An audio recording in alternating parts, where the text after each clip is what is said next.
пешобро қапида натавонистан, яъне бемор мегӯяд ки як бора пешоб мегирад ва то ба ҳоҷатхона норасида аллакай пешобам мечакад, қапида намешавад. ва ҳастанд ҳолатҳое ки бемор мегӯяд ҳатто пурра пешобам холӣ мешавад. инро дӯстони азиз дар забони тиб ургентное недержание мочи мегӯянд ва якчанд сабабҳо дорад.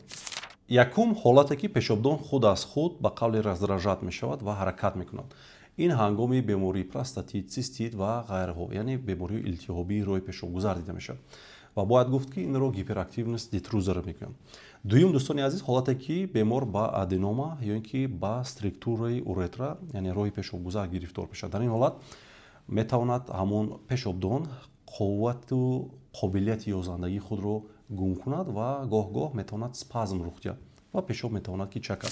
сеюм инсулт, ҷароҳат бардоштани миён ва дигар бемориҳои неврологӣ. чорум диуретикҳо, яъне баъзе дороҳое ҳастанд ки пешобро метезонанд. нӯшидани машруботҳои спиртӣ, кафеин ва инчунин сармозанӣ ва стресс. инҳо ҳам метавонанд сабаби гирифтор шудан ба ургентное недержание мочи шавад. дӯстони азиз, агар дар шумо ин мушкилиҳо дида шавад, метавонед ба клиникаи Евромед муроҷиат кунед. мо кӯшиш мекунем ки барои шумо кӯмак расонем.